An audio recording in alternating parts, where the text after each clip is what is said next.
Hello, it's Matthew here from the Nations of Sanity project. I'm sitting down here to speak with Scotty M from Libertarian Views. I will put a link to his channel in the description, which I highly recommend you check out. There's a lot of great content on there. And just before I introduce him, anyone who doesn't know the Nations of Sanity project is about, this project is built on the assertion that the only way to create a truly free society is to establish the non-aggression principle as the law through a universal peace agreement. And the non-aggression principle, for anyone who doesn't know, is the moral principle that comes from the concept of self-ownership, which is the idea that every individual has right and responsibility over only their own self. And anyone who's familiar with libertarianism will be familiar with the non-aggression principle to some degree or another, which brings me to Scotty M, who's been very kind to take the time to have a conversation with me. Thank you very much, Scotty. Yeah, it's obviously a pleasure.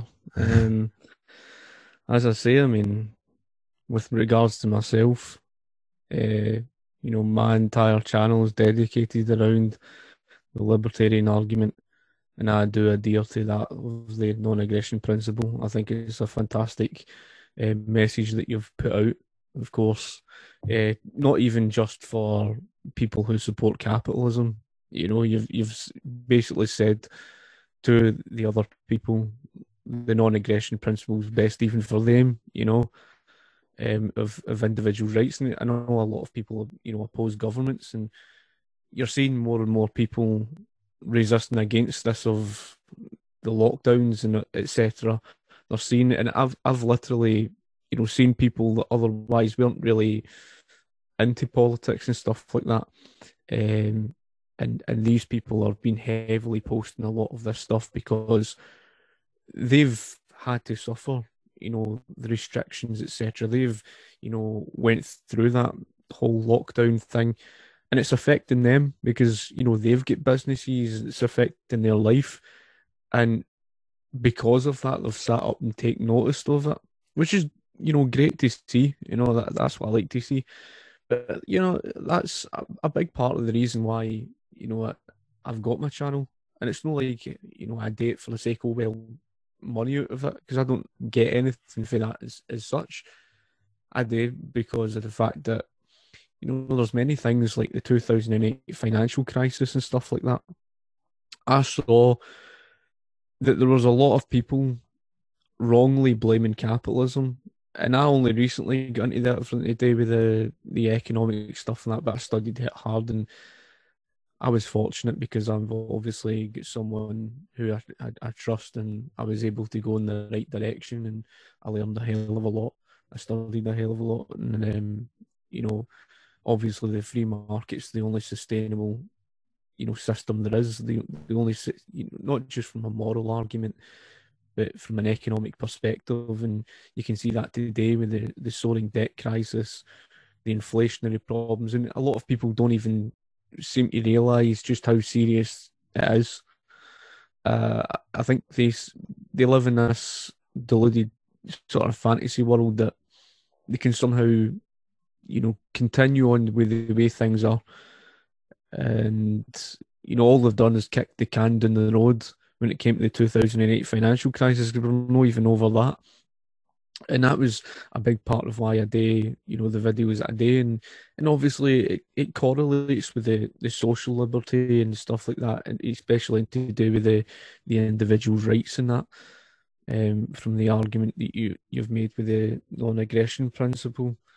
Because at the end of the day, I mean, like I mentioned, I mean, you look at Marcus Meekin, who is Count Dankula on YouTube, and if anybody hasn't heard of the story or that, they should look him up. And, about the Nazi pug. So it was a funny video on that, but of course, the Scottish government and stuff is taking it way out of context, and literally, he was found himself before court, and they says context didn't matter. And this is a very serious issue, because even across the rest of the United Kingdom, and recently you've seen with Nicola Sturgeon, she's passed this hate speech bill, or they call it hate crime bill, and there was even a serious threat that there was something spoken about before, and there was a number of these nationalists that were supporting this, and it was the Named Persons Act, which is basically something that would make Adolf Hitler proud. So, it's like, something Orwellian, that you would have a legal state guardian up to the age of 18. And these are things that are just crossing the line. And you can see over, the past decade, because of all the political correctness and all the rest of that, it's all escalated one thing after the other, whether it was, the build-up to the Scottish independence referendum, the EU referendum, Trump with the presidency and stuff like that. It's sent a lot of people overboard. And the political correctness, the identity politics, all of it's getting way out of control. And in reaction to that, you're seeing, governments infringe upon people's rights, especially the freedom of speech and stuff like that. It's gotten progressively worse. And that's why, I strongly defend, or part of the reason I strongly defend the libertarian movement, an argument for something of a change, because I know in England there was the Magna Carta that defended individuals' rights, and that was important. And we, unfortunately, because of the European Union, part of what influenced that.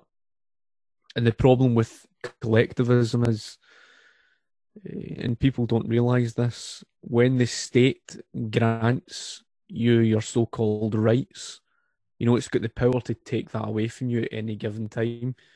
Whereas with something like this, with the non-aggression principle, I mean, this is something that I strongly adhere to, because at least then you've got the ability for your individual rights to be protected. And, it's not something the state can just take away from you. And that's the important message that people need to understand. The difference between individualism and collectivism. A lot of folk just don't understand that, okay, theoretically they can speak about what collectivism, what they think it is, but in practice is an entirely different world. It's a world of difference between the theory and practice. And, that's a big part of why, I put out the content that I do, so that, I can at least, get people to understand, because I've came across like so many random people that have says that they woke up because of my videos, and I honestly greatly appreciate it. See if folk can go on and learn more than what I have. I don't care about that. I take great benefit for that, because the most important thing for, our society as a whole is to have that individual liberty, because this country is in serious trouble, especially from an authoritarian perspective and from the economic perspective. And I believe there's no better time to see change, especially when people are making this argument against government and with the lockdowns and stuff like that. There's no better time, I feel, to reach out to those people and explain to them the rights from wrong, to get them to understand, because that you're never really going to win people's vote in libertarian parties, unfortunate as it is, as much as we would love to. The only way that you would ever get them to that stage of, voting anyway would be to educate them, and that's pretty much my message behind all of that. Yeah, I think it's really important work, because one of the things you mentioned with regards to like when people like blamed it all on capitalism, like with regards to like the financial crash and stuff like that. And I think a big part of that is because these words have very fluid definitions to different people, and I think a lot of the time, don't get me wrong, there are some legitimate differences with regards to how people think that we should run, economically, or way of life, and people are different, and that's all well and good. But I think a lot of times when I see debates, particularly when it comes to using words like capitalism, they're often talking about different things. The person who's defending capitalism is talking about free markets, voluntary interactions, and all of the lovely stuff that comes with that as a natural byproduct. And then the person who's attacking it is usually, not always the case, but usually they're attacking things that are nothing to do with capitalism, often straw manning it to do often. I mean, funnily enough, it's often invoking something that's usually to do with government, often more than it is to do with private enterprise. But even when they point to do with like what corporations are doing and that, and a lot of the crimes that they point to, again, not in every instance, but in most instances, those crimes are completely directly facilitated by government control and simply wouldn't occur in a truly free market that occurred within a truly free society. And that's why I do focus on the non-aggression principle, even though the economic discussion is also important to have. And I think, like I say, some of the videos I've seen on yours do go into some great detail on making those arguments as well, which I think are really important. But one of the reasons why I focus so much primarily on the non-aggression principle is I'm not trying to, I suppose the way I kind of have it in my mind is I'm not trying to convert socialists to capitalists. I'm trying to turn statists into voluntarists. And as far as I'm concerned, they can still be kind of socialist or collectivist in a voluntarist paradigm, and that's fine and dandy. And we can still have a conversation about economics, because even within a paradigm of a truly free society, we want it to work as best as it can, and we want to obviously get to the best way of doing things. So it's not like the economic conversation isn't also important, but first and foremost, before we even have that conversation, we need to be on the same footing with regards to how we define rights and freedom and stuff like that. Because then also, even when you have that conversation, I find within that paradigm, there's going to be areas where people are going to disagree, but there's also areas where people are more likely to come together and be receptive to even the same ideas, you know, even though they're coming at it from a slightly different angle. And I'll give you one example quickly. I had a conversation with a person who identified as a progressive, an American guy. And by the end of the conversation, he basically called himself a voluntarist, but he was still a progressive in his mind. He wasn't a capitalist. I hadn't had the economic conversation with him really, you know, into much detail, but I'd had the conversation with about voluntarism, and I'd also spoke to him about how a lot of the collective ideas that he supports are completely corrupted by the fact that they exist within coercive systems. And even if whether or not they're the best ways to go anyway is obviously a slightly separate discussion, but I said within a voluntary paradigm, if you think about having voluntary collectives where you don't have the coercion, where everyone involved is a voluntary participant, you're not going to have the corruption and the bureaucracy that's almost inevitable in coercive systems that you get, obviously, with government being an obvious example. Anyway, cut a long story short, I had this conversation with him about, like, for example, how some hypothetical voluntary collectives could operate within a free society under the paradigm of the non-aggression principle being the law. And he was very, you know, he was very keen to listen to that and liked a lot of the ideas. About 3 days later, I was having a very similar conversation with an anarcho-capitalist about the exact same ideas, and he also liked the ideas. The funny thing is he said, but for me, that's still just capitalism. It's because it's still working within a free market. I know you're on about collectives where you're getting rid of the profit motive and, you know, working in that kind of collective, you know, we're all a collective and we're going to provide this or we're going to fund this or whatever, but it's still operating within that free market, you know, like a collective can still operate within a free market, a co-op can operate within a free market. So for him, it was still capitalism. Whereas for the progressive guy I was speaking to, it was some kind of voluntary socialism. Now, from my mind, I'm not super concerned over whether they want to argue whether it's really capitalism or really socialism, because I can see why they've got an argument in both directions. You know, the socialist says, well, it's socialism because it's collective and there's no profit motive, and the capitalist says, well, it's capitalism because it's working within free market principles, you know. So they're both kind of right, and I don't care, because from my point of view, it's voluntarism, and that's all that matters. And even though some systems won't work as well as others, you know, not everyone's going to want to join a voluntary commune, but the fact that they won't be forced to, and the fact that that voluntary commune won't be a threat to private property in, you know, in the surrounding areas, makes it all okay. We can all live in peace, even if we live very different lives, you know? Yeah, I mean, I completely agree with that. Especially first and foremost, I mean, you're absolutely right in terms of, you know, people having their different perceptions of what things mean. And although we acknowledge the fact that it's to do with the free market, and it's because a lot of folk, you know, a lot of folk have never really heard of individualism and collectivism, and even if they've heard about it, it's like very brief, like they don't really understand what it is. And a recent, you know, video response I had been doing, I think it's to this Jordan Teresa, and she herself doesn't really fully comprehend these type of things, and it's why you have those misunderstandings. And you're right. I mean, at the end of the day, it's important to have everybody in that one page, especially when it comes to, the non-aggression principle through voluntarism, etc. Now, even though I could argue till the cows come home about the whole thing today with socialism will always be about infringement, but one thing you're absolutely spot on about is the very fact that when you've got, a free market, when you've got capitalism, there's nothing stopping these folk going and doing their workers' co-ops or whatever within that system, even although it's still capitalism, but it's still, it gives them that freedom, but what they want to do, and, they would, adhere to that. Because I remember somebody that commented and asked about that sort of thing, about the free market. And I says to them, well, there's nothing stopping you having, the workers' co-ops and that, because that's the beauty of a free market of capitalism anyway. Because at the end of the day, I mean, what's to stop you as an individual choosing to take on that sort of project as a business and having a co-op or something like that? But I completely agree in that perspective.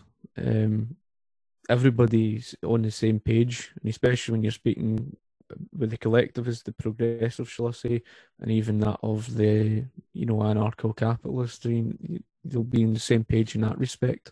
So 100% agree. And that's the thing. I mean, like I say, I mean, those arguments are, they are still there. The economic arguments are still very, very important, because it's the very reason why people are supporting the government that they are. That they believe that government's the solution to their problems. You hear these arguments, for example, where they say, "Oh, we need to keep the private sector strongly in check," or they say the common argument and myth that you hear a lot is the argument that they say, well, deregulation had caused the banking crisis. Now, obviously, nothing could be further from the truth. I mean, the FSA that controlled the UK banking regulations for more than a decade, their handbook, the cost of compliance for it was more than 10,500 pages long in regulations. Then you had the United States of America. I mean, their financial regulations in 2008 was, much higher than what it was under Reagan's period.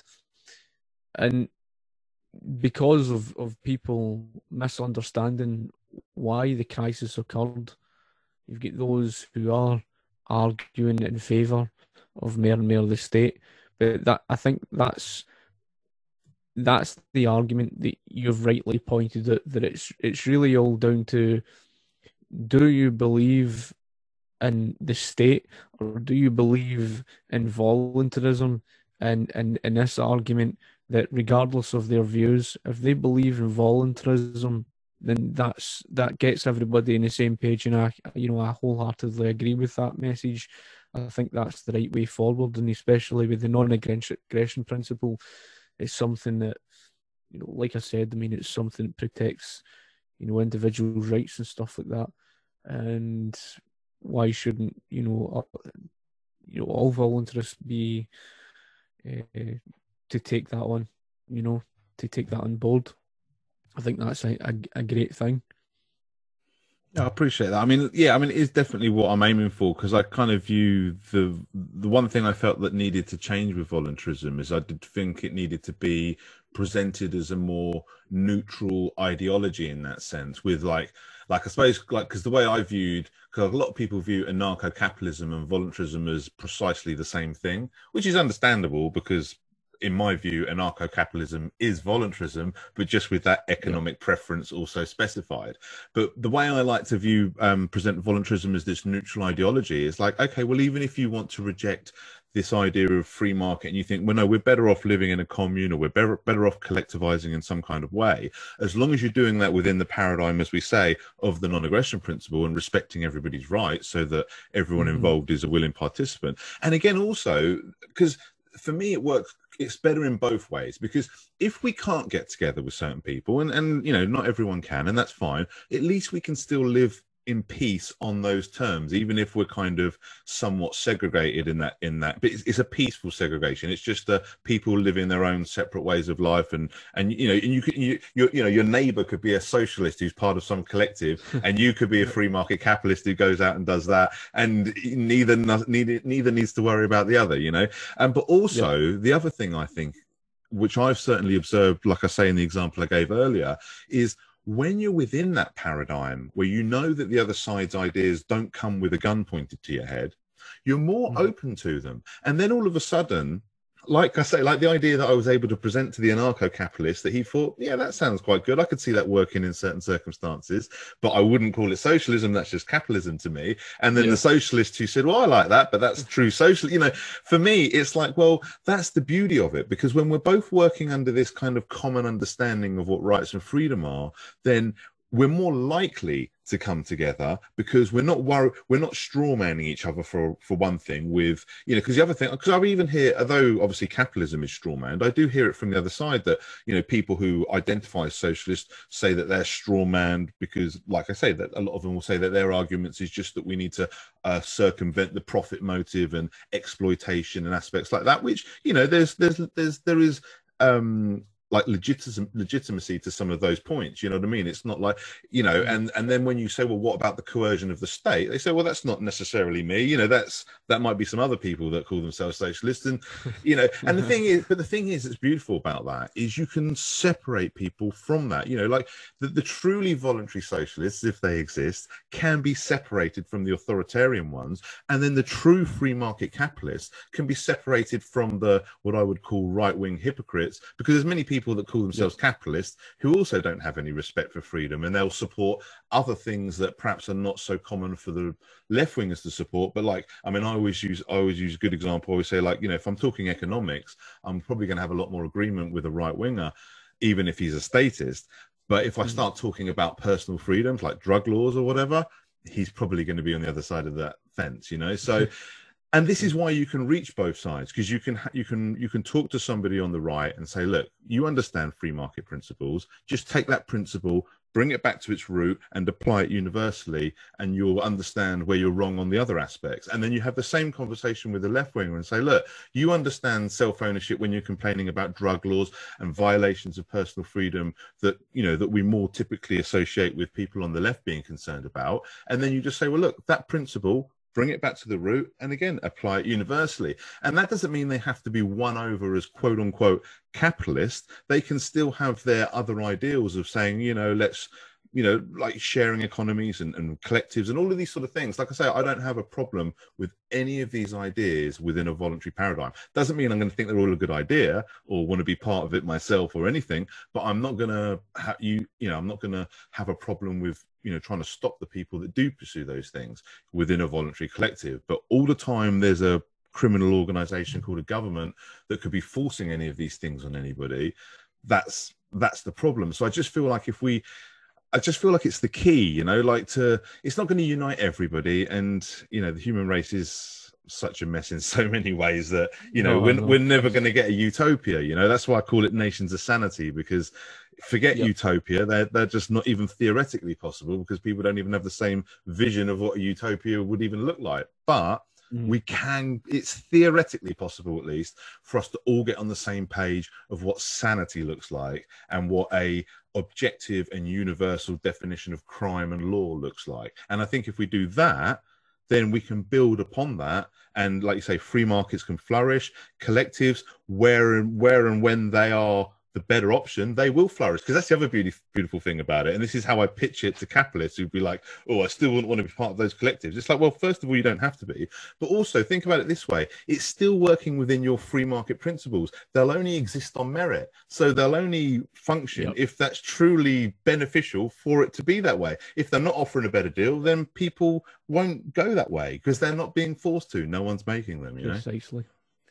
I mean, you're absolutely spot on with that. I mean, at the end of the day, I mean, you're spot on with regards to, you know, when the state interferes and has got a gun pointed at your head, okay, it's not physically, but that's literally what the whole thing is with government force and coercion. It really is something that creates such, division and stuff like that. And the message obviously you're putting across there is something that gets everybody, like I say, on that same page. And I think that's a fantastic thing. And you're absolutely spot on with that point of view, that even, with people say, well, I wouldn't want anything to do with socialism, or, a collective, whatever it may be.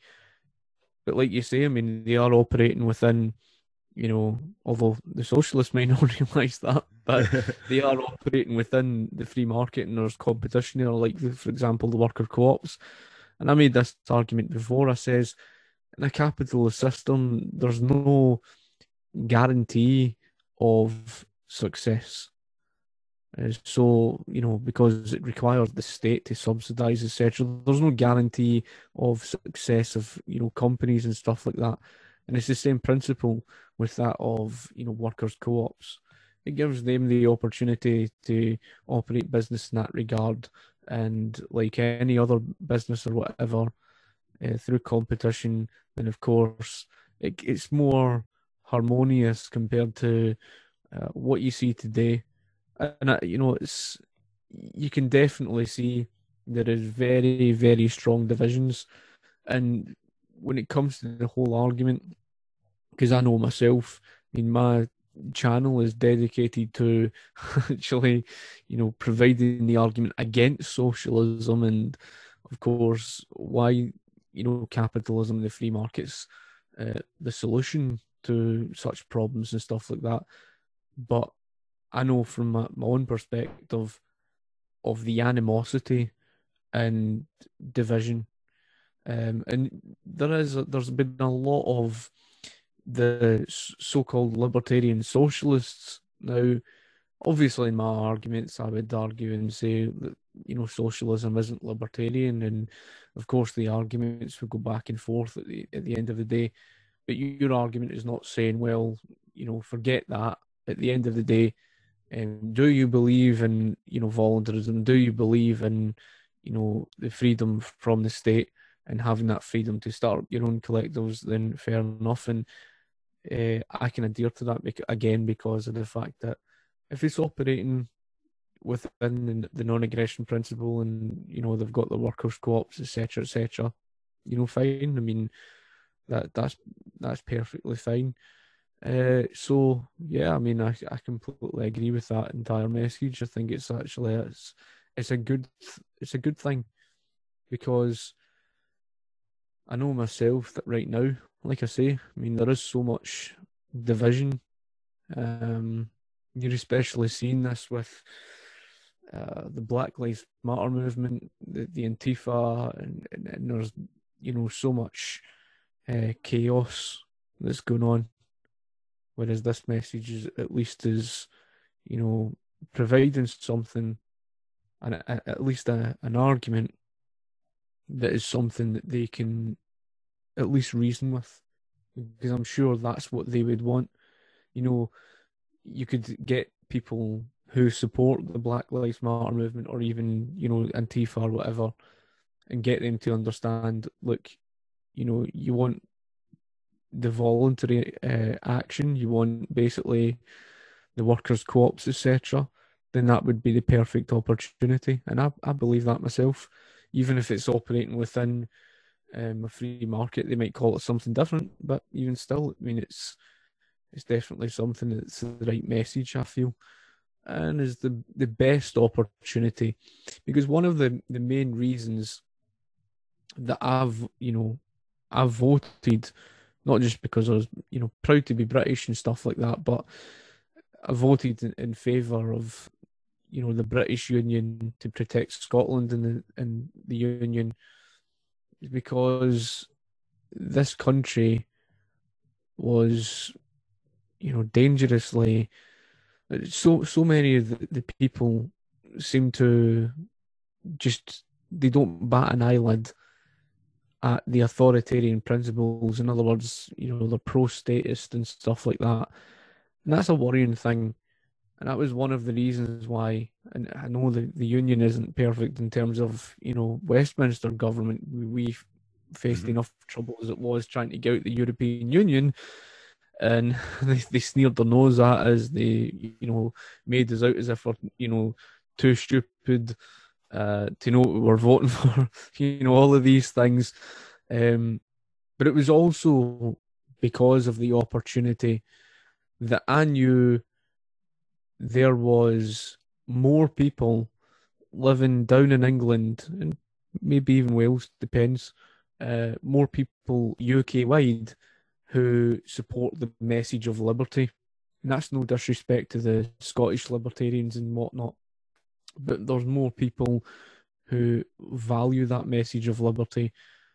And I think that this message is, a good argument, because then it's not just a case of, people, who support capitalism.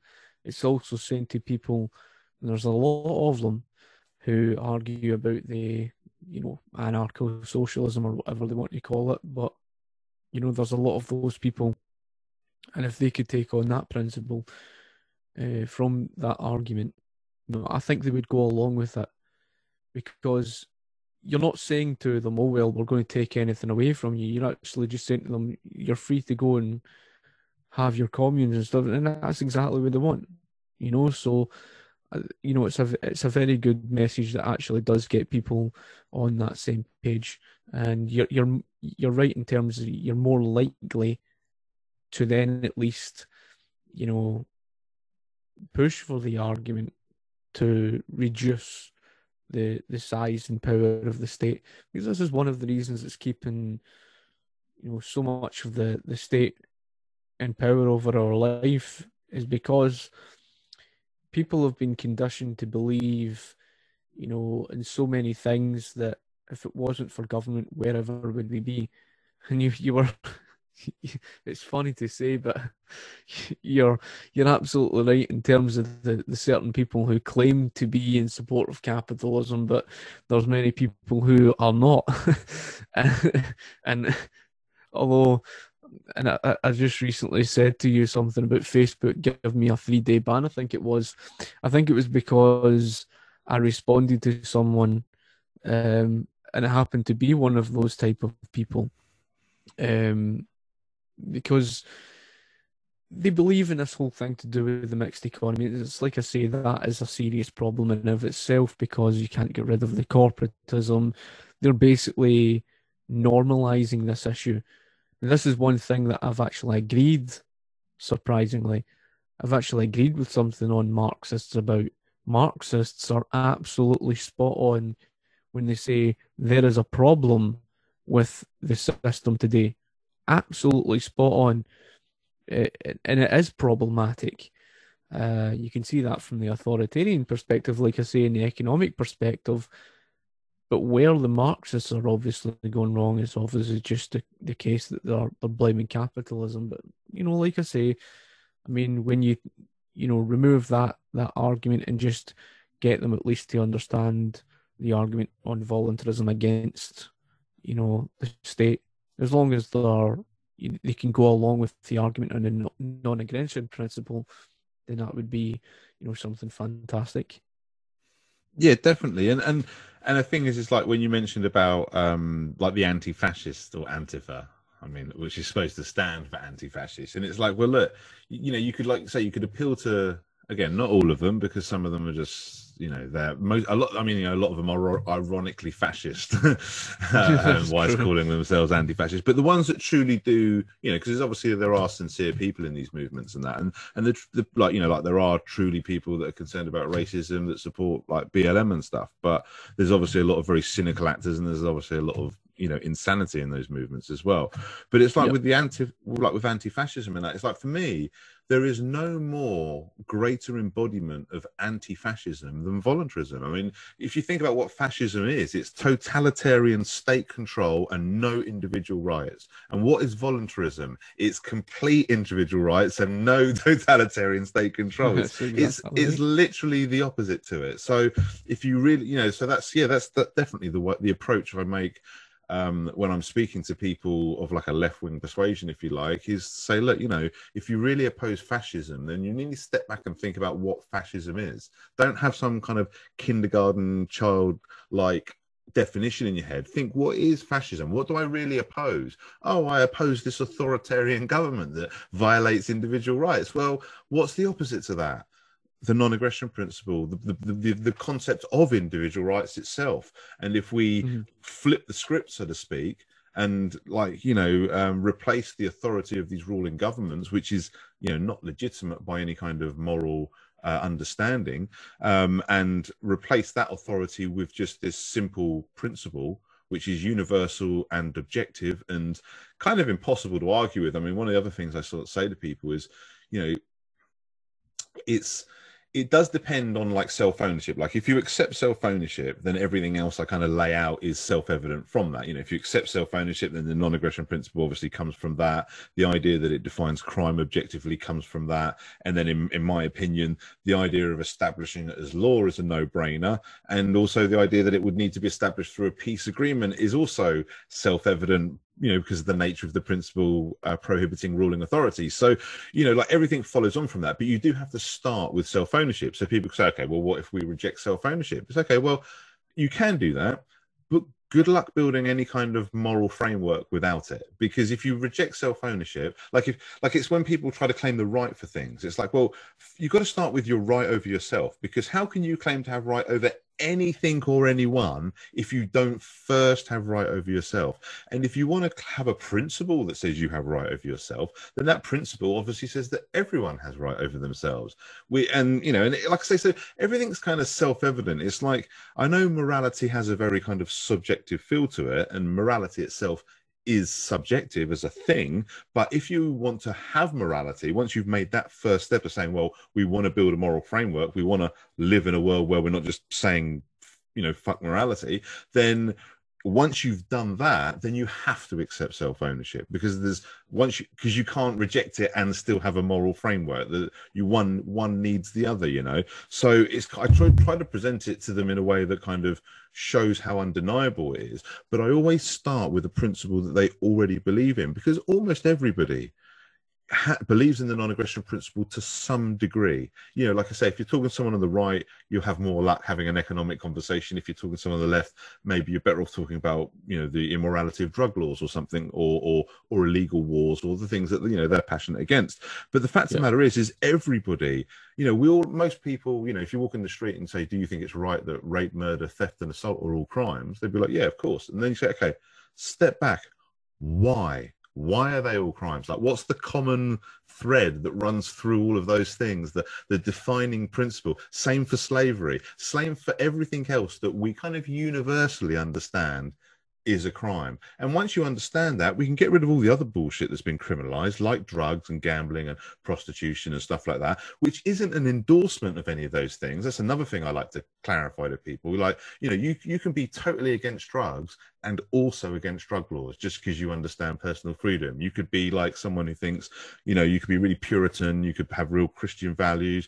You know, same with prostitution. I mean, I don't particularly like prostitution. I don't think it's a particularly good thing for society. I wouldn't want my daughter being a prostitute, things like that. You know what I mean? Of course. But again, it's not a crime, because the simple principle of self-ownership says if I own my body and I'm a consenting adult, obviously we're talking, then I have the right to sell my body to somebody else and trade sex and what have you. So just like I trade my labor, I don't feel, to be honest, I don't feel like much less of a prostitute when I go to work each day anyway. But but you know, but it's that principle. There's certain things, I think it's like, a lot of it is just having the conversation with people, which obviously we can't have with every individual person on the planet, but having these conversations even between ourselves and spreading the message further and wider, I think we clarify a lot of the misunderstandings, because most of the objections I do come across from people that have been exposed to this idea like a little bit is usually from misunderstandings. Like you say, it's people that define capitalism in some different way, or people that mistake the non-aggression principle for a pacifist principle, so they think you can't defend things, and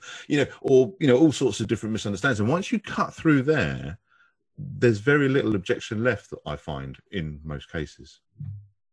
Yeah, I mean, I completely agree with that, especially in your point. It's a very good point that reminds me when you talk about the self-ownership, a perfect example of that, and I pointed this out before. You'll remember, Chaz, the Capitol Hill Autonomous Zone, and it's Yeah, the yeah. perfect example to get people and reason with them, because you point out, for example, the guy that sat in his motor and he was losing his head. He's obviously the wheel of his motor, and he's losing his head because his car key's been stolen. It's been vandalized, and obviously simply because of a failed practice of this, attempt at the libertarian socialism. This is actually why the non-aggression principle would give them something that's reasonable then.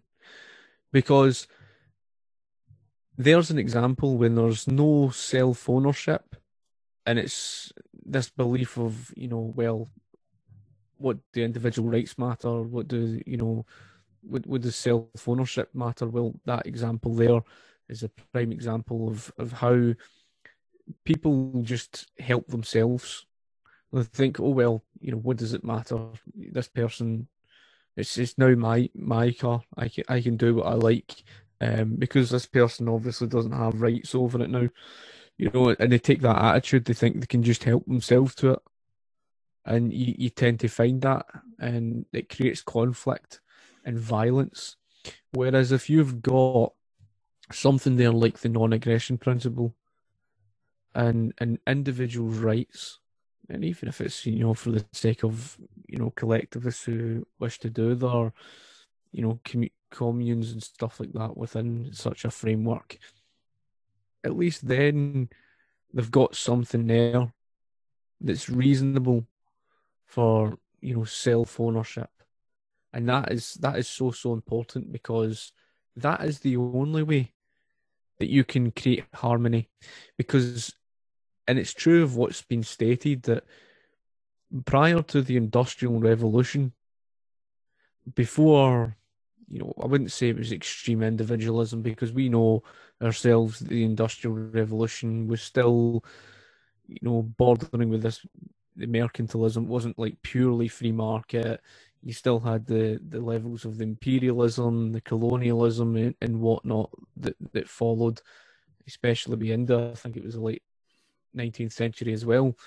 But if you were to compare in a question of scale, like before the Industrial Revolution, when it was strongly collectivist, and you had the communal ownership of property, etc., etc., it was stated that prior to the Industrial Revolution, how people would accumulate wealth was actually done through pretty much what the Vikings did: plunder, through violence, theft, Conquest.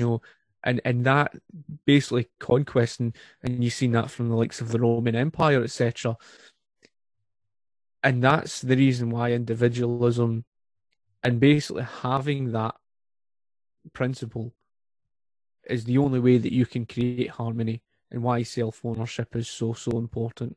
So I completely agree on that, on that message. It's absolutely spot on. And that's the thing. I mean, people need to understand that if you don't have that, it creates so much conflict, because it creates a grey area. It creates a blurry line. It's like, okay, well, what's what? And people can just help themselves, and it creates. And this is one thing I will say, that collectivists don't seem to understand. Part and parcel of human nature is self-interest. So at least that is something with the non-aggression principle that can at least create that harmony, and rather than creating so much conflict. Yeah, I mean, well, fun enough, like I say, that's why I use it as a big selling point when I talk about voluntary collectives to right wingers, because as soon as you mention the word collective, they're obviously shackles are up. But again, talking about it within that paradigm of saying, well, yeah, but you're still working within the free market principles of it. it's existing on merit. You know, it's existing because it's providing a service. Like this system, it's like, you know, I mean, in that sense, it's like, you know, like I say, the socialists, they're calling it socialism because there's no profit motive. It's like a collective of people joining together, sharing costs, and using their collective power to create this buying power like a big business would do. You know, like how Tesco's or Sainsbury's can obviously buy all this stuff much cheaper that they can afford to sell much cheaper because they've got the buying power of the bulk that they buy. And there's no reason why the NHS, for example, couldn't exist in a free society and do very much the same thing. And again, people that support the NHS, myself being one of those people that would probably want to continue doing something like that, because within a free society, within a voluntary paradigm, the bureaucracy and the corruption that's just destroying the NHS from within wouldn't be an issue, because once the NHS becomes unfit for purpose, people don't have to support it. And, you know, I've had situations where I've almost want to be able to have the power of saying, you know, this isn't good enough, I'm going to withdraw my support. But I've never had that option. You know what I mean? And if I had that option, and if everybody had that option, and if everyone had true ownership and control, because that's another thing with these collectives. I talk about, you know, to these left wingers, I say, look, the reason why none of these collectives and socialist programs work how you want them to is because they're, again, within a coercive system, they're controlled by a bunch of criminals who are just stealing the money from you. You don't really have any real say. They'll give you a bit of illusion of freedom here and there, but you don't have any real say or real control. Whereas within a free society, a voluntary collective is something that you would collectively own.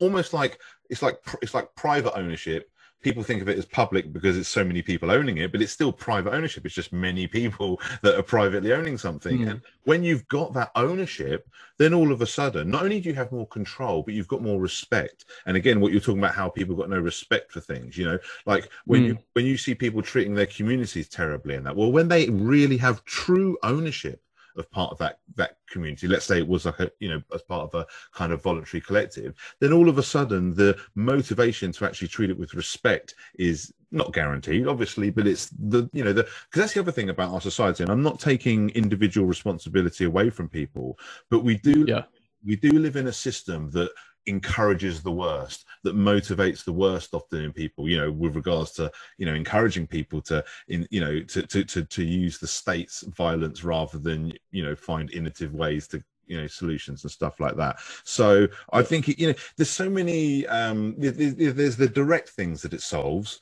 you know, basic freedom, you know, basic morality, basic coherence of law, which themselves aren't small things, but there's so many knock-on effects that I just see it like a chain reaction of things that something as simple as freedom that can have, you know, the free market can truly operate as it true, because we've never really had a truly 100% free market, because we've never had a truly 100% free society. Obviously there's been different degrees of how, you know, I mean, you can talk about, we've never had any free societies. We've had freer societies than in comparison to another, you know, compared to Saudi Arabia, England's quite a liberty paradise, you know, but obviously, but, you know, so there's always, the grass is always green and the grass is always a lot worse. But the fact of the matter is if we just take an objective view over how we define freedom and how we define rights, I think it's like intellectual laziness, you know, collectively speaking, that we don't have a better understanding of what these things mean. You know, we've allowed our system of law to be corrupted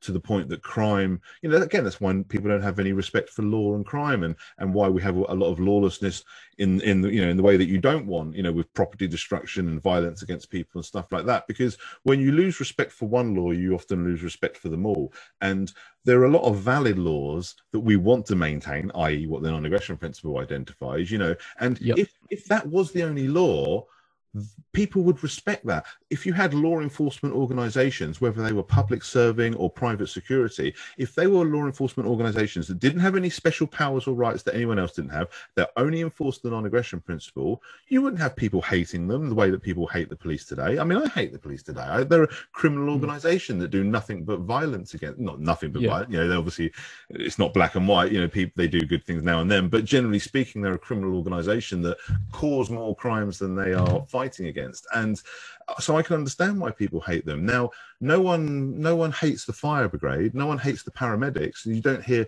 there was no rap song saying "fuck the fire brigade," is there? You know what I mean? Because people don't have that attitude towards people that are there to serve. The reason why people hate the police is they're not there to serve. And we know, and obviously, as you mentioned earlier, this lockdown is opening a lot of people's eyes that weren't open before as to just how much they're not there for us. Yeah, I mean, you're absolutely right, and especially the two issues, especially with the police. I mean, you're absolutely spot on with that. I mean, because I read the argument, obviously, on Rothbard's argument of the private security and whatnot, and the issue with the current police today, it's subsidised basically because the fact is the taxpayer that's forced to pay, and it's the government that finances their wages, so they're basically guaranteed it. So there's a level of incompetence there, and of course that's absent from the profit and loss system and stuff like that. And it leads to economic inefficiency because I've provided a full argument. For anybody that watches, there was one I did on the profits and losses. I separated that on its own. I did one on the variety of options, and then I did a more full-blown sort of argument on the economic calculation problem. And it's arguably the most important argument against socialism that Ludwig von Mises had made. And the earlier argument you made there, and I completely agree, and it just so happens to be it's in relation to do with America as well, with regards to healthcare. Because, for example, I'm a strong critic of course, of the NHS because it's been faced with the economic calculation problem, etc., etc. But what your argument has stated, I mean, it's something that I can relate to, because if you look at America today, right? Today in the United States, they actually have two healthcare systems. They've got one that's the main American healthcare market, and then they've got this direct primary care. The direct primary care is more of the free market model. It just isn't well known about, and this is what the issue is. Because, you ask the common American people, what's direct primary care, or when you speak about healthcare, the first thing that comes to their head is only the American healthcare system. It's the same in Britain. They only think there's only the main American healthcare market, and that's all they think that exists. A lot of people are completely oblivious of this direct primary care system. And so if there was something like that, of having that free market where people can then, have that choice and say, well, I wish to stick with something like the NHS, fair enough. There's nothing wrong with that. But at least then, with the absence of government, at least then, with the freedom for competition in the market, with free market healthcare, for example, it gives people that choice to, go to the private providers and go wherever they freely choose. And I can completely agree with that. Because like I say, I mean, today, this was a prime example.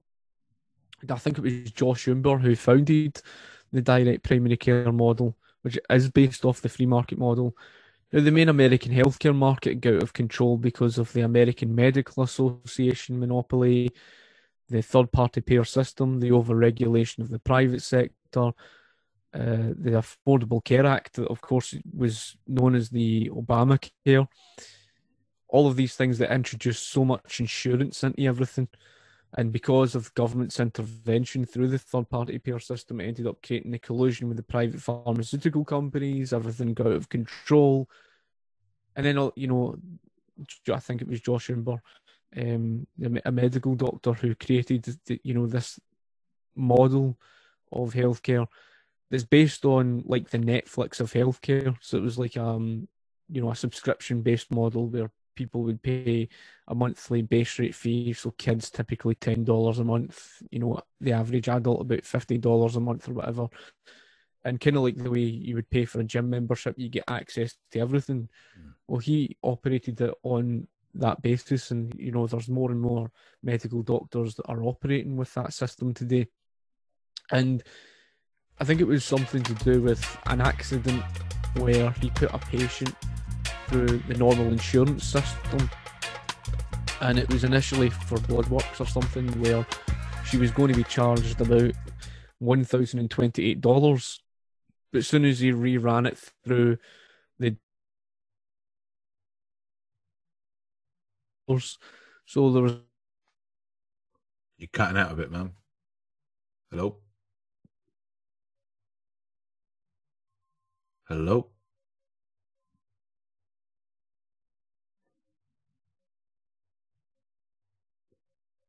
Hello? When it forces people into a position where. Sorry, man. Just to interrupt you. What choices you got? Just to interrupt you. Sorry, man. You cut out then. So you've just come back, but you cut out then. So I didn't hear the last sort of 30 seconds of what you said. What point did I miss out? You were just talking about. Or is it the last thingy? It was about the last sort of 20, 30 seconds. Your screen froze and your audio kind of sort of went jiggy. You're back now, though. Right. So basically, the direct primary care model is based off the free market model, and the whole thing to do with Josh Umber, who founded it. It's it's like the Netflix of healthcare.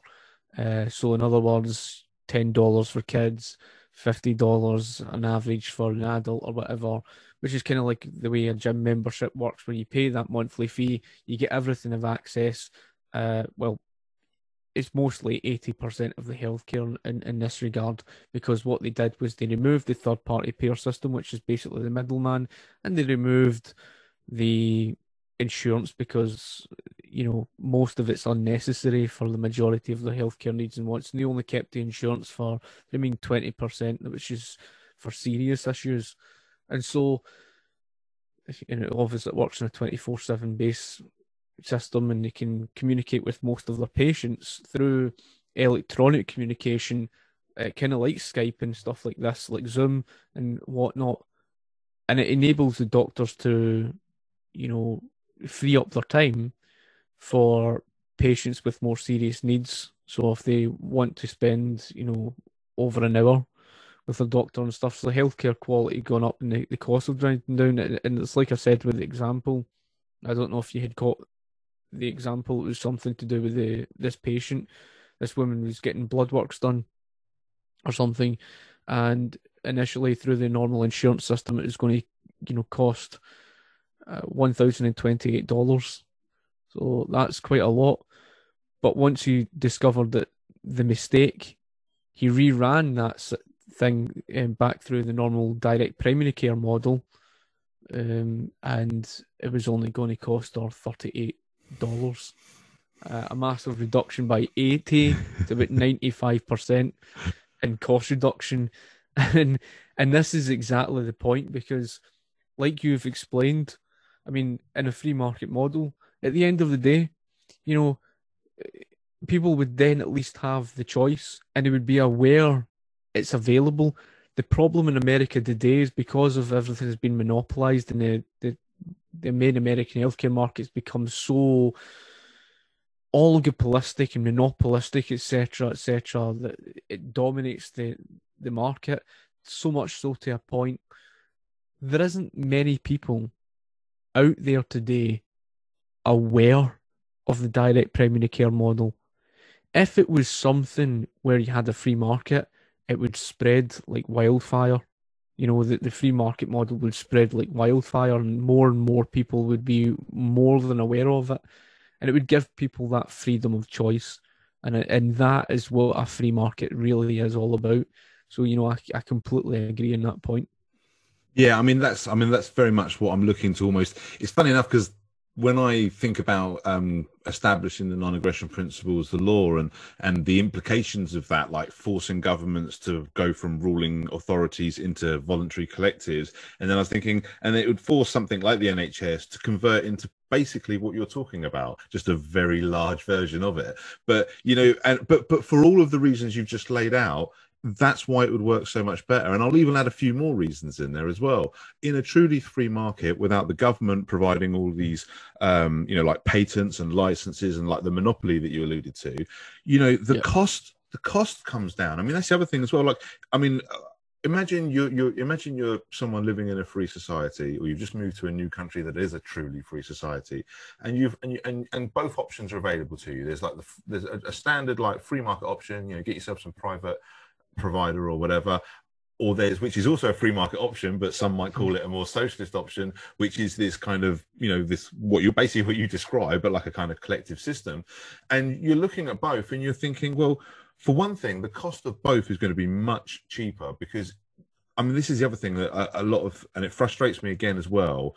And I'm not, like I say, I'm not some ardent, capitalist that gets particularly offended over the misuse of the word. But even I get frustrated when people look at, say, like the criminality with regards to the medical insurance companies in America and big pharma, for example, and they call that's like evidence of the evils of capitalism. They'll point to it as that, and I can understand where they're coming from, especially with their definition that they have in their head of what capitalism is. And they're just thinking, well, this is what profit motives get you, the greed and the corruption and blah, blah, blah.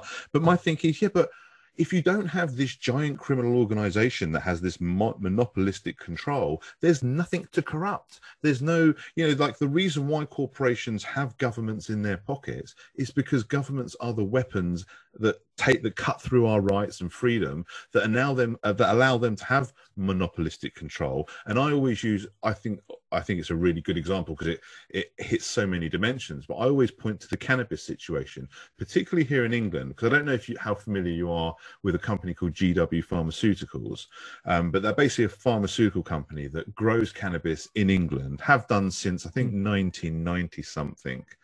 For a fair old time anyway, they've been doing it. And they produce a cannabis spray called Sativex, which has been approved in this country, although ironically is too expensive to get approved by most local NHS providers, but it is approved as a medicine, But anyway, GW Pharmaceuticals have become a stinking rich company because they have this exclusive license to grow cannabis for medicinal use, to make these medicines that are too expensive for most patients to get anyway. Now, cannabis is not an expensive medicine to produce.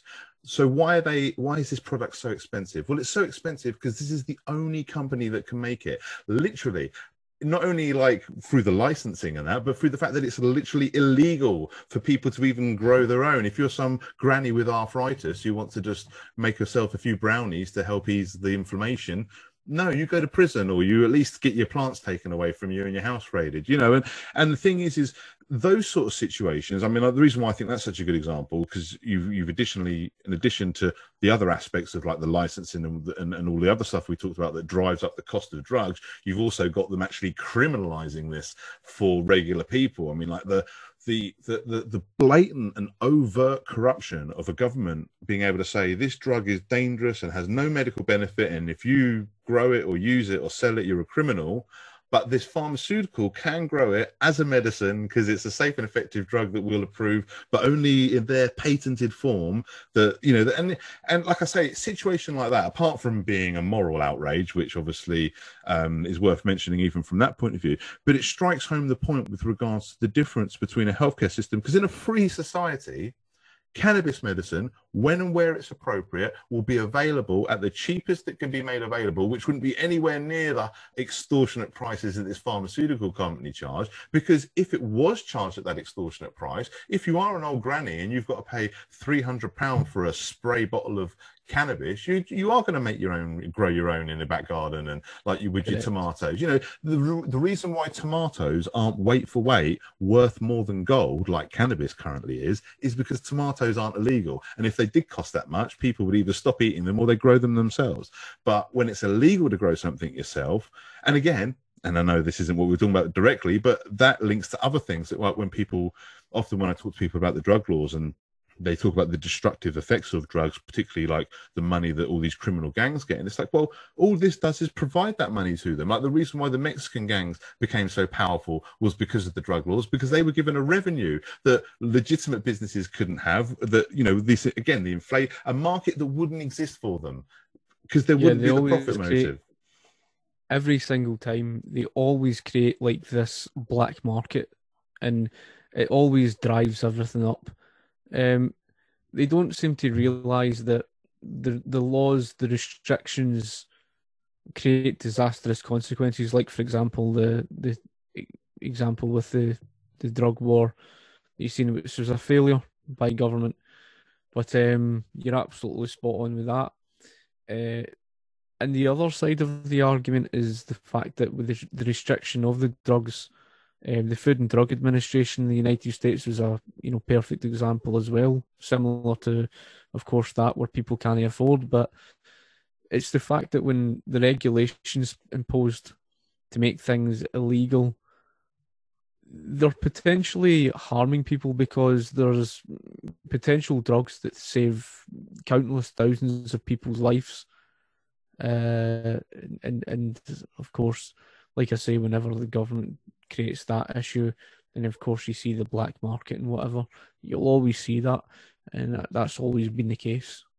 Yeah, I mean, I mentioned the example of like, grannies with arthritis on the cannabis example, but there's proper legitimate evidence that cannabis can treat cancer, epilepsy, diabetes, like a whole host of illnesses. And it's not just like some hippie theory, like there's proper scientific studies, and the fact that these pharmaceutical companies are getting involved in it is evidence of a lot of this sort of stuff. But the fact that it's at the same, like I say, I mean, it's bad enough that these things are criminalized anyway, but when they can be so blatant, when they can speak out of both sides of their mouths and say opposite things, it just, it used to blow my mind. It doesn't surprise me anymore, unfortunately, because I've become a bit cynical in my old age of how the world is. But yeah, I mean, it's just, these are all the sort of things that, I mean, there's so many things, and, you could talk for hours about all of the obvious corruption and stuff that government are guilty of, and all the examples where they make problems worse, the problems that they claim to be trying to solve. I mean, all the problems that they claim to solve, like the drug issues, they just make it worse by making them criminalized. Anyway, they make them more dangerous because you don't have the option of going through regulated supplies. And sorry, that's one other point I just wanted to remind myself also that people need to understand, because like I've often heard people have arguments with ANCAPs where they say, well, sometimes we want a bit of regulation. Sometimes you want to go through regulated supplies. And again, you have to clarify, and you can still have that. You can have regulation, you're just not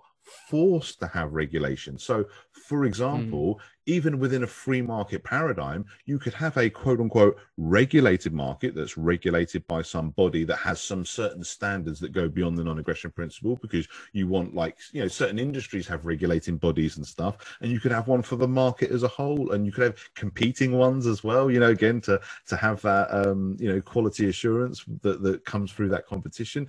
That's the another thing, I think. And again, it even comes with the individualism collectivism thing. I think people misunderstand the language so much. It's why I focus on voluntarism, because it's so, the only time I've ever heard anyone misunderstand the word voluntarism is when they think you're talking about volunteering.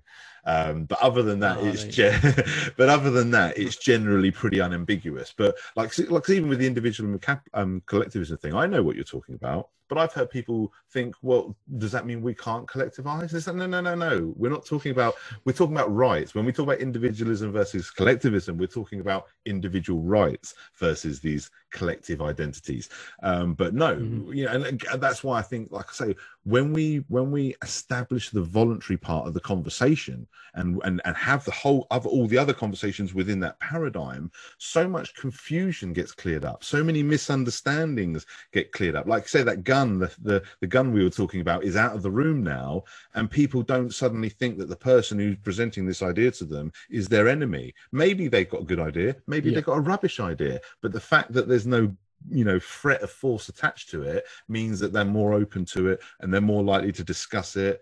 And I just think the possibilities of how much we can improve society in that voluntary paradigm, like you say, an anarcho-capitalist will just call it, well, that's the free market. Someone on the left will call it, maybe they'll just call it a free society. They can call it socialism for all I care. I don't care what they call it, as long as they understand self-ownership.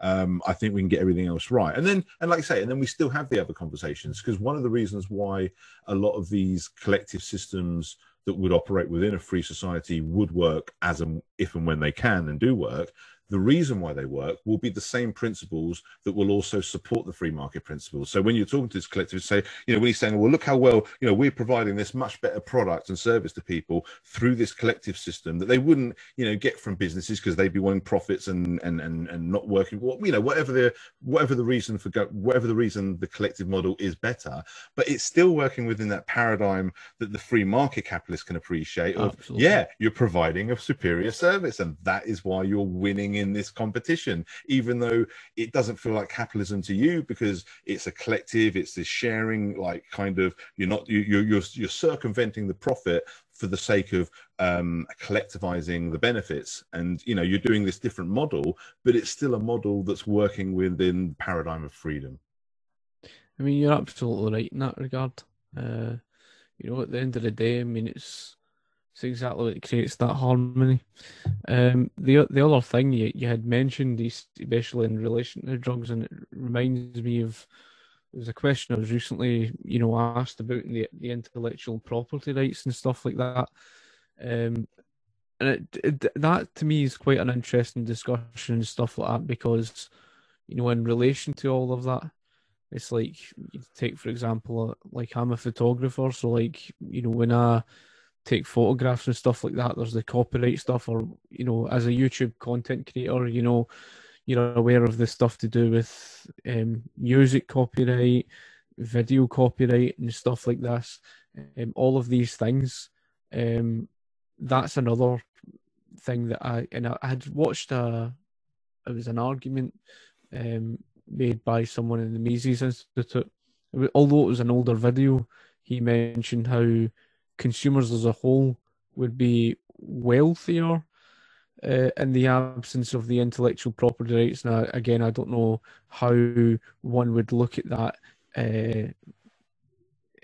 overall, but it's something that I believe personally is something that I would like to believe in, because at the end of the day, within that kind of whole system with the non-aggression principle, then it'd be nice to see the ability, to be able to still make a profit, but without all these government restrictions and everything, and often it creates this monopoly that drives up, costs and everything, like I say. And I think that's another reason why I would really like, something of that free market with the, the individual rights, because with the ability to freely share stuff, to freely share content that you create.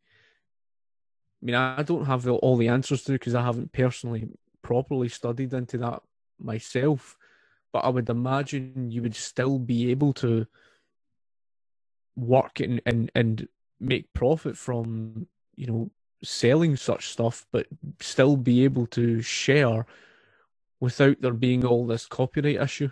Yeah, I mean, it is something I've looked into a little bit myself, because I am a kind of artist myself. I make music and that.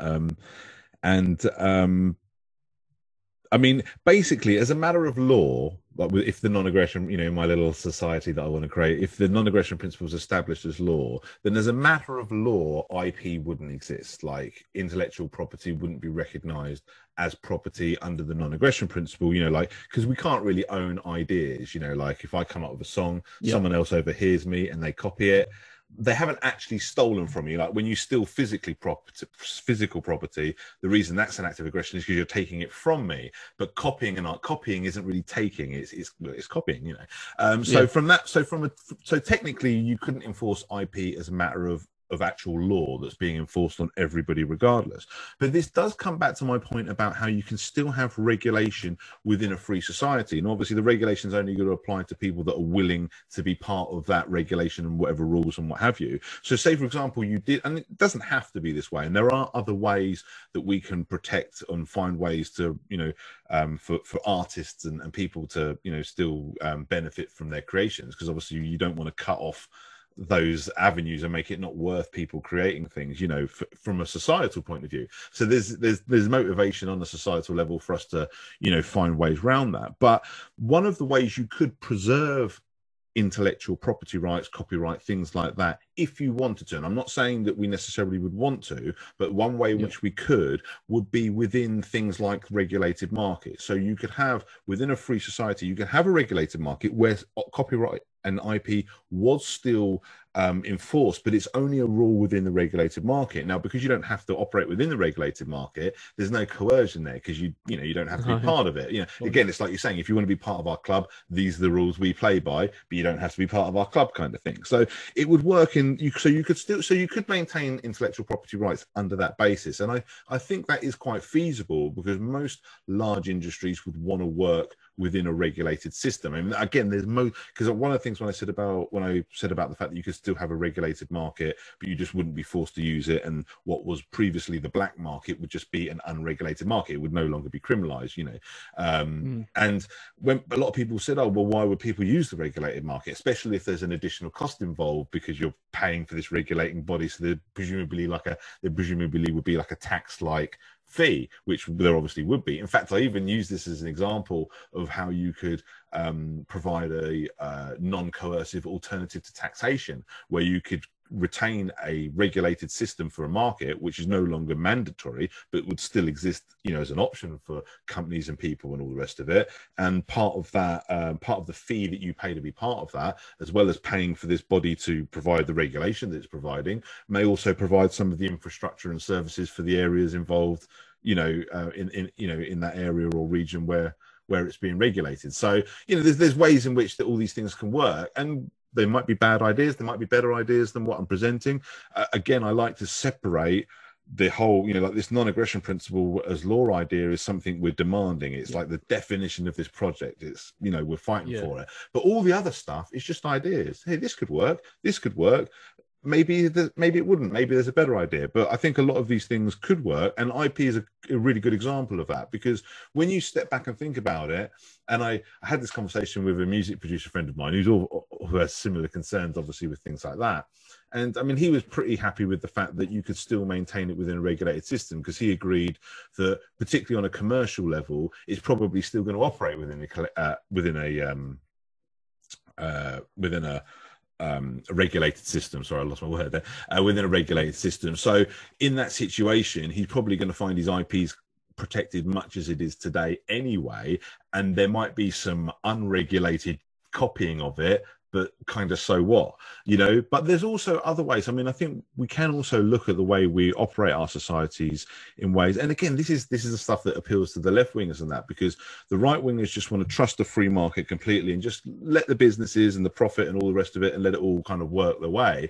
The left wingers have a distrust of that. That's why they want their collective systems and their social safety nets and all the rest of it. And this is where they would be open to the sort of arguments of saying, well, maybe part of the sort of collective systems we want is we want to build these collective foundations for things like music production and stuff like that, where artists are protected, where we do make sure that they're getting rewarded for what they're contributing, because we want to keep that tap running, because otherwise if it dries out we all lose. And so there are ways we can do this, but again, without the coercion there, we can do it in a much more efficient way, because it's, instead of what we're being forced to do, we'll do it in a way that's actually working for everybody involved, in a way that's actually, at least something that we find preferable to the current situation, even if we can still improve upon it beyond that.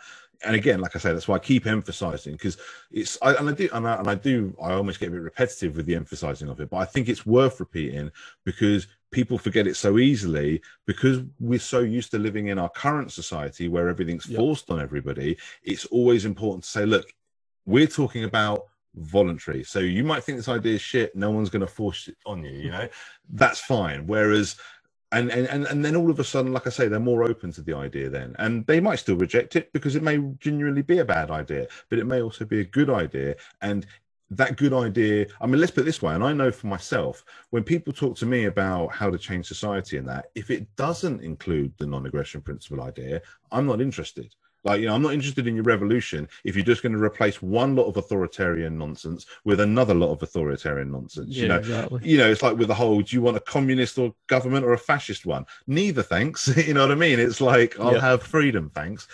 So that's, again, and I think, I like to think at least that would resonate with a lot of people, because a lot of people would want that first, and then they can still disagree. We could agree about this and then not have anything else we agree about after that part. But if we agreed that first step about the voluntarism aspect, then it doesn't matter if we disagree with every other conversation we have, because we've already established the terms of peace.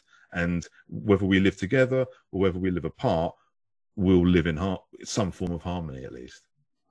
Yeah, I mean, that's a very good answer, especially with regards to the intellectual property. So it's kind of, it's a case of, choice whether, people want to, join within that specific regulatory body or whatever, or, exist without and outside it.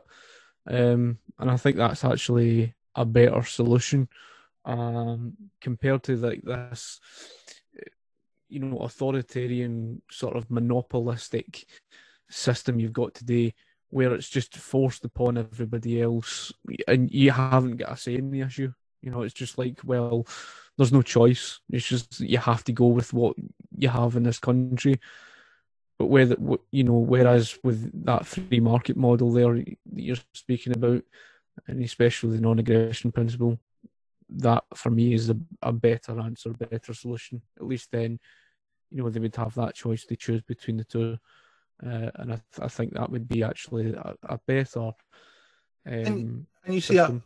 And also you see other things like Patreon and that, which also allude to solutions as well, because you see ways in which, like, for example, if you want to support the work of Jordan Peterson, you're going to go to his, I don't know if he still uses Patreon, because I know they're a bad example because they've done some things, but like if you want to go to something like that, then you're going to do that. Now, if there's some other person who's just copying his content, like just reposting his stuff, and who's also asking for contributions, you're less likely going to contribute to him, because all he's doing is copying. Doesn't make him a criminal, but you're going to want to support the person who's actually creating that content and encourage, and do that. And and the thing is like I say, people might come up with other ideas. They might say, look, we want some kind of collectivized system where we literally just take care of artists. We just kind of have this system where we kind of take care of people to some kind of minimalistic degree, at least, so that they can kind of prosper. And this is all fine. I mean, like I say, I'm not against the idea of providing systems. Like I say, like I'm quite open to the idea of supporting an NHS style system in a free society. I'm not against providing, like the word free has become a dirty word with regard because it's got coercion attached to it. We don't want free stuff because we know it's not free. It's paid for with stolen money. And when we talk about free, nothing's free, but free to use. Free at the point of use is what we mean. And there's nothing wrong with providing certain things free at the point of use when we find that it's actually better for the community as a whole to do that. We might find it's better, for example, to just provide education, not compulsory like it is today, but provide educational options to everybody, not just those that can quote unquote afford it, because it was better for our society as a whole. For things like equal opportunities are better for everybody, not just those people that are getting those extra opportunities, but society as a whole, because the person who has had the opportunity to be the best he can be is not robbing your car because he went down a different path. So there's ways in which I suppose, I mean, that phrase "good ideas don't require force," but it kind of rings true with what I'm talking about here, because I really feel like so many of these things, we don't need to put a gun to people's head and say, support this program, support that program. Programs that end up being corrupt and not doing what they're supposed to do because of the way that you're creating them anyway. Instead of that, you can say to people, hey, look, if we do this, then this can provide this, and this might actually work out better for these reasons. And they might think, no, actually it won't, and we'll go this way, thanks. And if that proves better, it proves better. And like you say, you might find real ardent like individualistic capitalists who are part of some kind of collective system, because for them that's just providing them a good offer, and who are they to say no to that?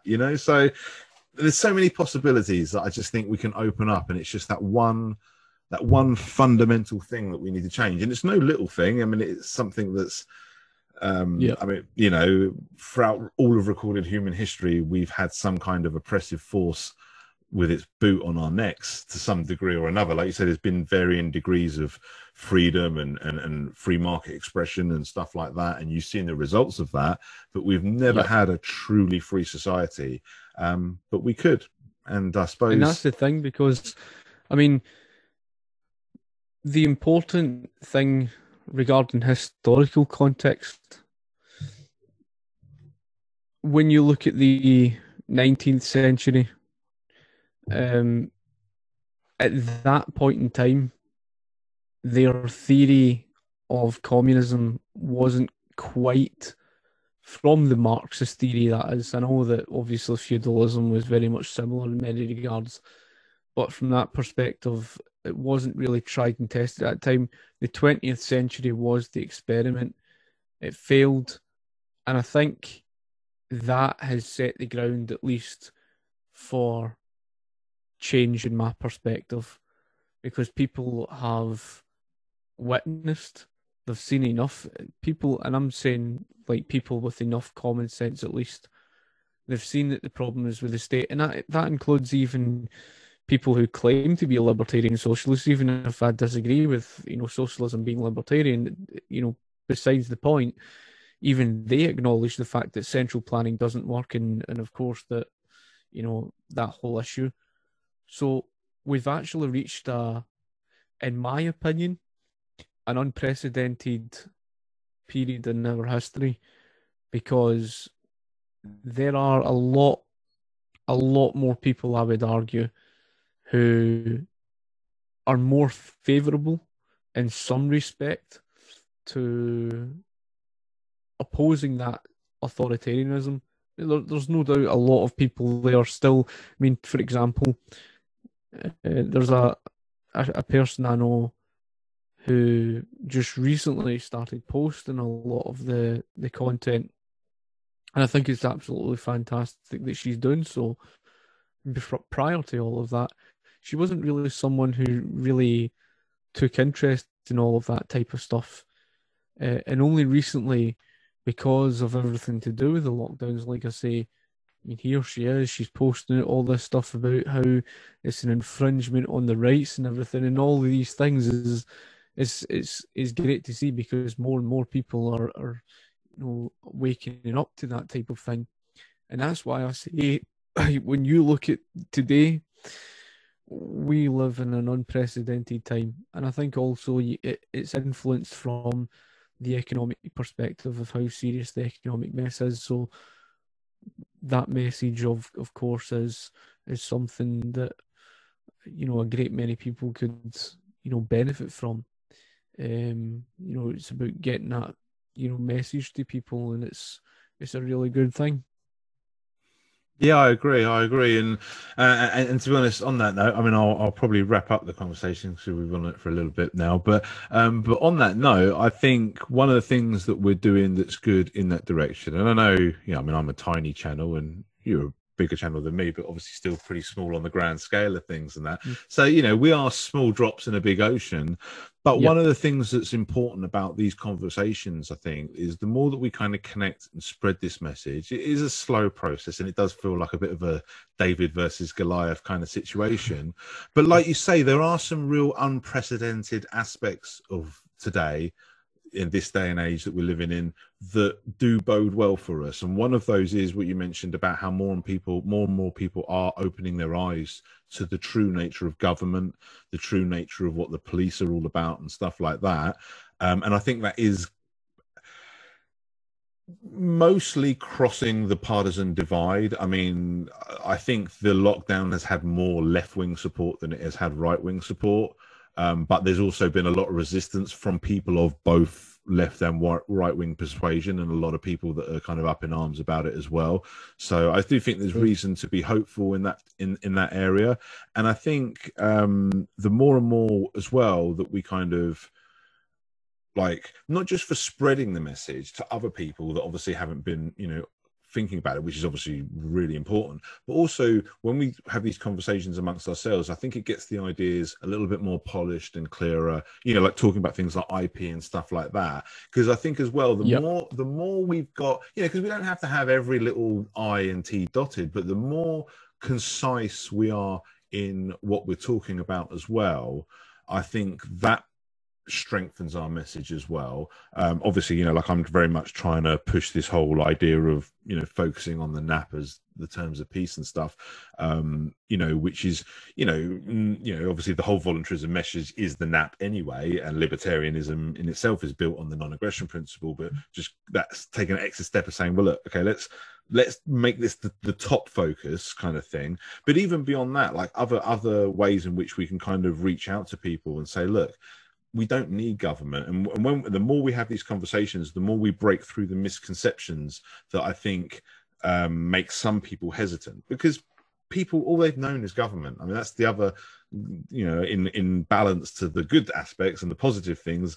One of the things that's against us is people are so indoctrinated to this because it's all they've ever known, it's all their parents ever knew, their grandparents ever knew, etc., etc. So there is some conditioning to break there, but I am seeing evidence of it being broken already. And if we can just kind of steer things in the right direction and open up the conversation more, there's at least hope. There's at least hope to fight for, I think. Completely agree with that, especially on that issue. At the end of the day, it's painted a clearer picture, and I've obviously got a clearer picture of the entire thing, and I'm fully on board with that. I think it's a great solution. It's a great idea. For me, it's a better way of how things should be run, because the way, like I said, the way things are at the moment, there is a lot of division, and I think that's obviously one of the ways that would get so many people on board. And like you say, I mean, at the end of the day, I mean, so many people, like I say, I mean, they're seeing through the current situation, and I mean, there is a number of people I've noticed on the left as well who, are really going against the lockdowns and stuff like that. And even you mentioned about the police and everything, so I think that's obviously something that's it's the better solution. It's certainly a lot better than Antifa's call to defund the police. I think the better solution is more of the free market. Although they can try their certain ideas and their own perspective, so long within the within the non-aggression principle, then it would regulate that in that sense, Yeah, because I mean, like the defund the police is but defund the police is a really good example, because it's like you feel like they've kind of got like half of something right, because they're like, well, it's wrong that they're getting all this stolen money, although that's not necessarily their objection. But but it's like, yeah, but what do you think that's going to achieve if you defund them? Like, if they still got the same laws and the same powers and everything else is running the same, then all you're going to get is are less well funded, and they're just going to be more incompetent than they already are. And it's like, these aren't solving any problems. Solving the problems is setting the rights and getting the law right and objective, and like you're saying, allow freedom to express, so these things, so there's no power to abuse in the first place, and there's no power to corrupt in the first place. Like, one little thing, I have a little video like trying to introduce this project, and I invoke that phrase, power corrupts and absolute power corrupts absolutely, which is why the kind of solution we offer is to say, well, let's get rid of that power, let's abolish it, let's say that no one's allowed to rule anybody, that power is a crime, it's no longer allowed to exist on a legitimate level. And when we get to that level, then who can the corporations bribe and lobby when there's no ruling government that has power for them to lobby control of, so yeah, these things are really important. And like I say, I really appreciate you taking the time to have this conversation. Before you go, do you want to I will put a link to your channel in the description, but do you want to just let anyone listening know where they can find your work? Yeah, I mean, obviously I share mostly to YouTube. I know that currently at the moment there is, well, I don't fully trust the whole thing with Google that's running YouTube, and I've noticed there's a certain stagnant level, because that's the one thing you've got to look at. But I do also have my channel connected to the likes of Library, if you're not aware of that, LBRY. It's something worth looking into, and part of a client that's on Library is Odyssey, which is Odyssee. and it's just under the same name, Libertarian Views, Scotty M. And mostly my videos get automatically posted there. I do try to post my videos to the likes of BitChute. It's been a bit unstable sometimes. These videos are not. And other than that, I do post. I've just recently started my WordPress blog, so I need to post more information to that or whatnot. I do share that to the likes of my Gab. Again, my Gab, I'm pretty sure I've connected. You'll find even within my videos, you'll find all the links to my social media there, and Parler and stuff like that. And who knows whether, because I think I heard something about Donald Trump was going to create his own social media or something. It's a free media. You might get on that as well. Yeah. So free speech platform. So it just depends. Yeah, you got to spread far and wide, and Excellent. Okay, well, thank you everyone for listening, and thank you, Scotty, for taking the time to chat. Really enjoyed it. No problem. Thank you.